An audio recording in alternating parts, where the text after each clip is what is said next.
Hi, hello everyone. Welcome to Exam 360. So, as we are continuing with our answer writing series for the Group 1 Tspsc Geography sessions. So, let us start. First question. Interlinking. This question is mainly related to our syllabus called as a drainage system. Drainage or river system. River system. So, interlinking of rivers is a double-edged sword. Double-edged sword it is. అంటే రెండు advantages ఉన్నాయి, ఇంకొకటి disadvantages కూడా ఉన్నాయి. Disadvantages. So అదే చెప్తున్నాడు. Critically analyse అంటే both the advantages and the disadvantages of both the interlinking of the rivers. What is interlinking of the rivers is first. Interlinking అంటే జనరల్గా the Himalayan rivers are perennial rivers. Himalayan rivers are perennial rivers. Are perennial. Okay. Then your peninsular rivers are non-perennial. Peninsular rivers are non-perennial. So what happens now is that interlinking these perennial rivers with the non-perennial rivers. Interlinking the perennial rivers with the non-perennial rivers. Like already we have seen the Ken and Betwa, Krishna Godavari, Krishna with Godavari. So all these are your interlinking under National Interlinking River Projects. Okay, so see here now.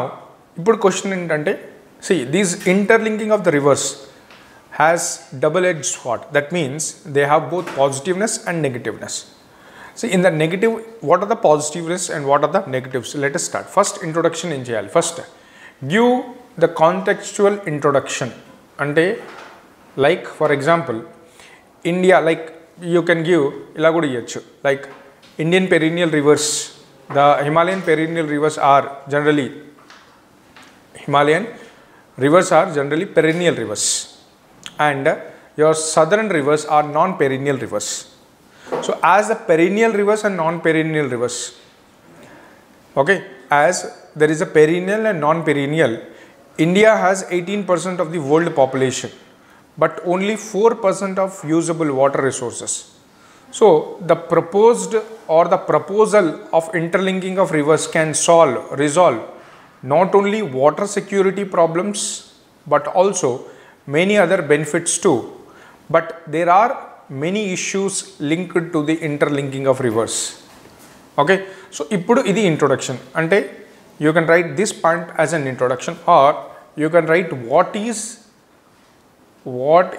interlinking or national river linking projects. River linking projects, you can write that. Or what is interlinking also you can write, or simply you can say that because with the interlinking projects, with interlinking of the river projects, we can move from the water deficit from the water surplus regions to the water deficit regions. Not only this, but also we can improve our food security, and there are many other benefits as follows. So ila kuda introduction rayachu. Then we have to write in the main body the pros and cons of interlinking of the rivers in the way forward. So what are the benefits? First, irrigation. Yes or no? Irrigation. It will irrigate about 87 million acres of the farmland. This will reduce the farmers' dependency. So simply it is nothing but improvement in the irrigation system. Number one point. And because of this interlinking, the dependency on the monsoons, erratic monsoons, because our monsoons are erratic in nature. So we can reduce the dependency on monsoon rains by bringing millions of hectares for cultivable land use. So this will not only benefit farmers but also reduce agricultural stress. So by this, agriculture production can improve. Agriculture production can improve. Number one, production can improve, and it can also lead to reducing the prices. Price fluctuations can be reduced. Fluctuations can be reduced. This is one thing. So irrigation has benefit when you are interlinking the rivers. That means you are perennial rivers with the non-perennial rivers, or with one river which is surplus and other river which is a deficit. Bundelkhand region, Ken-Betwa, where water thirsty region it is. So what will happen? You can solve the problem of water scarcity there. Clear? So like that. Now greater water equity. Water stressed regions are there. Yes or no? There are. In India, there are water stressed regions. So those areas, those regions which are water stressed, if you are interlinking the projects, then what will happen? Water scarcity, water stressed regions can be reduced. So it will ensure greater equity in the distribution of water by enhancing availability of water in the drought prone areas and rain fed areas. Surplus area will share the water with the deficit area, thereby reducing inequalities in water availability. Okay, no need to go to the long distances with pots, carrying vessels, etc., going into the deeper parts of the well, and for a just pot of water you are risking your life. So no need to do that. For that, in the Vidarbha regions, particularly Vidarbha drought prone regions, Kutch regions, if you are linking the projects, interlinking of the rivers, okay, interlinking with the perennial or surplus rivers, you can solve the problems. So water equally distributed. Number 2, greater water equity. Number 3, flood control. In the surplus area where there are surplus, like your Kosi, river Kosi, river Narmada, river Damodar, Kosi, Damodar, Sar of Bihar, Sar of Bengal, then river Brahmaputra, all these are what? They are flooding every time. Why? Because of the various reasons flooded. Okay, because of the various reasons which we have seen. But what will happen now? You see, because of these things, the rivers which are there here, these rivers, when you link it with the interlinking with the other river, what will happen? The surplus water will be distributed. So flooding conditions can be stopped. Simultaneously, floods and drought leading to havoc in the countries destroy many lives and livelihoods of millions. Interlinking will ensure excessive water to the deficit areas, leading to flood control, surplus area and drought control in the deficit areas. These are another thing. Then clean energy. You can have hydroelectric energy also. Hydropower generations. With the hydropower, with the linking of rivers, linking of rivers, what will happen? Throughout the years, from the surplus to deficit areas, you can supply water. So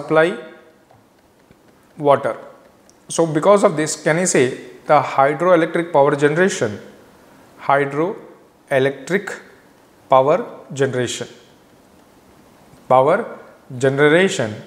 is also available. Okay, hydroelectric power generation. So India needs clean energy, and also we have promised in the INDC, intended nationally determined contribution, in the Paris Agreement, and also in the COP. Okay, we have said that by 2070 we will also be a net zero emission. Okay, net zero in the emission point of view. So India needs clean energy to fuel its developmental process. River water can be leveraged for this. It will generate additional hydroelectric power. This will ensure energy security help the government missions to provide electricity to all and will reduce energy deficit in many areas. Okay, then better crop productivity. Interlinking will lead to better soil moisture, groundwater recharge, and this will help in better production availability. So soil quality also, it will enhance the quality of the soil, right? Then forestation. Okay, forestation. Linking of the river will regenerate many areas, leading to life flourish around.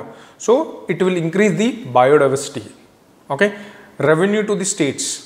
It will provide additional revenue to the states through electricity and as well as save government expenditure. Further, it will reduce bad monsoon impact on the economy. Water scarcity and poverty elevation. So wherever the water linking of rivers aids the water shortages in the western and southern India while mitigating the impact of floods in the eastern India. Fulfilling water needs impact socio-economic life of the people, which help in end of the poverty. So it will help also water scarcity, security and poverty elevation things. Okay. Then cooperative federalism. Interlinking of the rivers will prevent interstate water disputes, leading to better coordination among the state. Riparian dispute, riparian states, riparian water disputes can be solved. So better coordination will take place and decrease mitigation for developed centers to around linked rivers, leading to less pressure on the urban centers. Clear? So cooperative federalism. Then tourism and transportation. Revenue generation will be there. Tourism will increase in this particular area. Transportation, the inland transportations, inland waterway transportation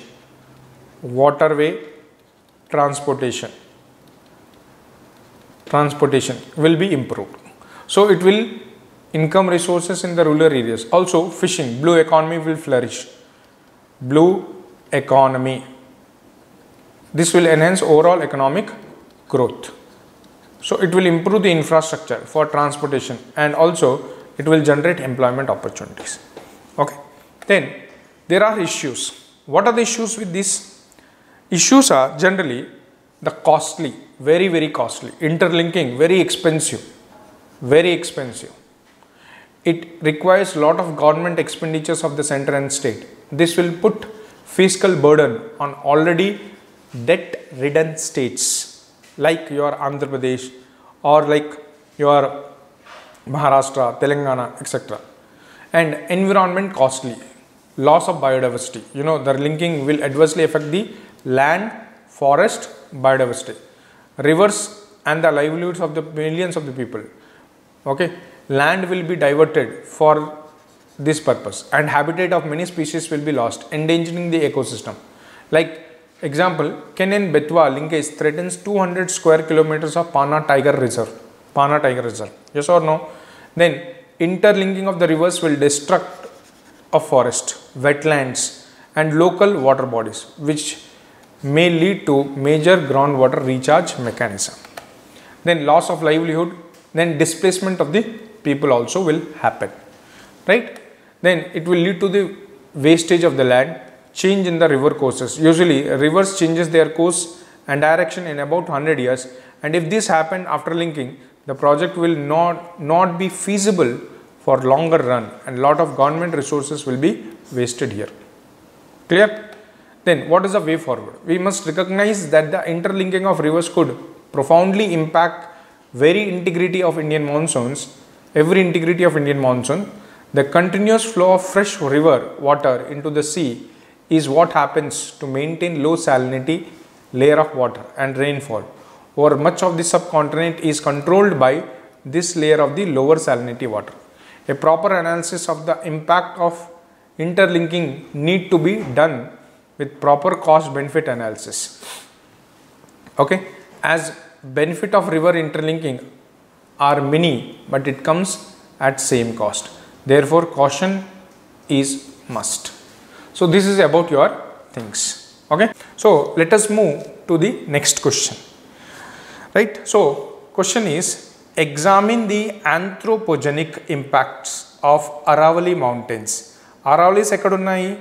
See, if you look at the Aravalis, ila, this is your Indian map, right? So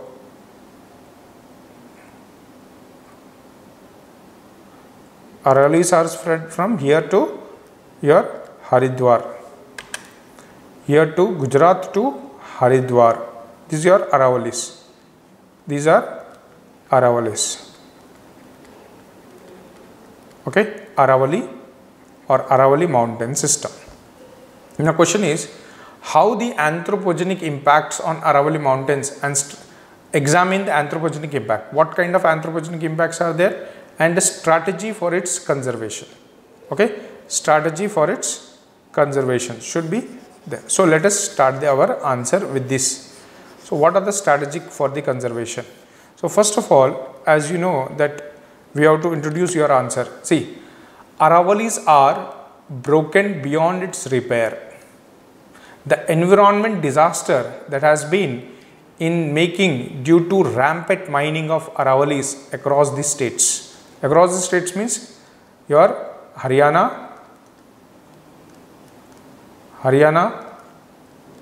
Rajasthan, Punjab. Here rampant mining is taking place. Rampant mining is taking place, and because of this rampant mining only, one of the rampant mining, okay, one of the causes. So Aravalis are broken beyond its repair. So the environmental disaster that has making due to rampant mining of Aravali across the states. So what are the anthropogenic impacts? Let us say this. Anthropogenic impacts. Okay, what are these anthropogenic impacts? So first one, mining activities has been major hurdles. Now out of 31 hills, there are 31 hills. Dantlo 25% 25% is lost. Lost ante enti? Mining is done. Mining. And there are no other industries in this particular area. Okay. In these areas, no other industries are there. Other industries. No other industries. So, people's income, people's livelihood is only through mining. So that's why rampant mining, and this mining and whatever the mining, whatever they are doing, they are used for construction material.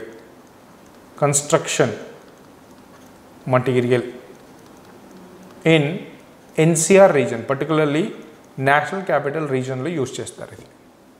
అది అందుకనే mining చేస్తున్నారు అక్కడ ఎక్కువగా mining చేయడానికి కారణం అదే. So కాబట్టి వేరే ఇండస్ట్రీస్ ఏమీ లేవు అక్కడ. Auxiliary industries are only dependent, they are dependent only in these industries. Okay, that's why this only the livelihood. వాళ్ళకు దిస్ వర్క్ చేయడానికి ఇది ఒక ఇండస్ట్రీస్ మాత్రమే. ఓకే, కాబట్టి అక్కడ మైనింగ్ ఎక్కువ జరుగుతుంది. మైనింగ్ వల్ల ఏమవుతుంది, almost they are reduced, the height is reduced, they are eroded, highly eroded. దానివల్ల ఎన్విరాన్మెంటల్ ఇంపాక్ట్స్ ఉంటాయి, దానివల్ల ది బయాలజికల్ ఇంపాక్ట్స్ ఉంటాయి, loss of biodiversities etcetera. Okay, will see that. So this is one thing, one anthropogenic cost. తర్వాత ఇక్కడ ఉన్న జనాలందరూ ఏం చేస్తున్నారంటే షిఫ్టింగ్ కల్టివేషన్ చేస్తున్నారు, slash and burn. So the shifting cultivation practice by local farmers also affected the Aravalis and leads to conservation of the forest land into conversion, forest land into agricultural lands. Okay, so there is a degradation of forest, deforestation is done, deforestation. So there is a lot of impact of the deforestation or degradation, right, degradation of land, conversion of the land for the non agriculture purpose. Okay, from the forestry to agriculture. So this is one thing that is there. And also large scale deforestation which lead to expansion of settlement. Ikkada there is a hills like this and most of them they are settled. Settlements takes place. Settlement. And this is leading for developmental purpose. But for that, what is happening? Development purpose. But for this, what is happening? They are eroding it. Erosion is taking place. Erosion of Aravalli mountains. Okay, that is your one thing. Then encroachment and deforestation of Aravalli will lead to man-animal conflicts, loss of biodiversity, air pollution in NCR region, hydrological table will get impacted. Okay, impacts emuntai chudandi. What are the impacts that we have seen? Man-animal conflict will arise. Animal conflicts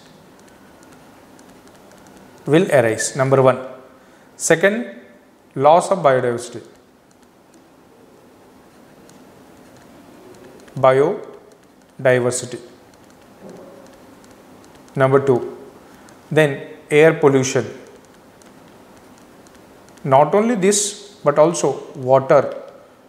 Water is also getting polluted,